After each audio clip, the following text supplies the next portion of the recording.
get some more on this by speaking to our health correspondent, Nicola Hill, who's joining us from London. Always good to speak with you, Nicola. Now, just tell us more, if you can, about this condition. Yeah, it's a fascinating one, isn't it? Because, you know, we hear so much about victims in romantic novels in the 18th century dying of a broken heart. Or then we also hear about couples, you know, who've been married for many years, one dies and the other one follows 2 weeks later, and we say they've died of a broken heart. And it seems that, you know, they actually have. So there is actually a condition called broken heart syndrome, Takotsubo cardiomyopathy. And basically, as you just explained very well there, Kamali, what they've just discovered, the scientists at Imperial College, is the presence of these two molecules that seem to affect somebody's susceptibility to adrenaline. Now, what the thinking is, and Professor Sian Harding is the woman who's been leading the research, and what she says is that many people, they're under chronic stress for a long time, and then something major happens in their lives, like the death of a loved one, or it could be a natural disaster, an earthquake, something like that, loss of a job, or even actually a very happy event like a wedding, something that's a major event that can lead to a surge of adrenaline. And in most people you deal with it, but if you have been under chronic stress, if you've got these two molecules, you're much more sensitive, and basically the adrenaline stuns the heart, so it sort of freezes it so it can't pump properly, which leads to what feels like a heart attack. Now it's called this name, this Japanese name, because apparently the heart then looks like a Japanese lobster or oyster trap, and that's why they named it when they discovered the syndrome in the 1990s. Now, it is recoverable. If the heart is frozen and isn't pumping blood around the body properly, it can lead to shock and it can lead to death, but not always.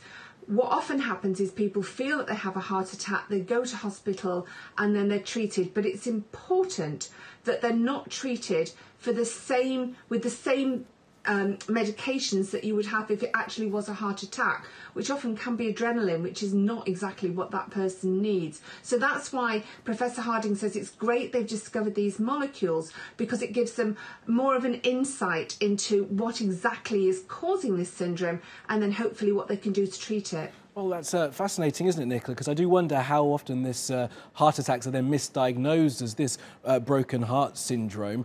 Do we have any figures onto how many people are actually suffering from this? Well, here in the UK, it's rare, about 2,500 people. But that's a really important point that you raised there, Kamali, because many of the people who get this, it's predominantly women, and it's predominantly postmenopausal women. And often it can go undetected. They might just have these pains. It's well known that women tend to often have heart attacks that go undetected, and it's the second and third heart attacks that kill them, because they tend not to have the same obvious symptoms of a heart attack that a man has, that crushing chest pain, the numbness in the arm. And that's why often with women they tend to ignore symptoms until it's too late. With this broken heart syndrome, they think it might be to do with the fact that when a woman's postmenopausal, she doesn't have the hormones, she doesn't have the estrogen hormone, whether that's got something to do with it.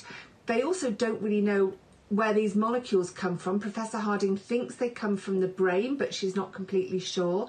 So, you know, she says it's rare. Can you screen for these molecules? She says not at the moment, because it is so rare. But what they do hope with this research is that the other evidence is if somebody's had it once, they may well have it again. So they'd like to now follow people up who've got these molecules. And also, now they have the knowledge of them, they might be able to develop some sort of drugs to prevent it. But this is just at the beginning, really, of this information into broken heart syndrome. It's still what they call a medical mystery, and they want to learn a lot more. But they're on the way. They've made a step on the way, which is great news. It certainly is, and you've made that mystery much clearer for us. Nicola Hill, as always in London, thank you very much.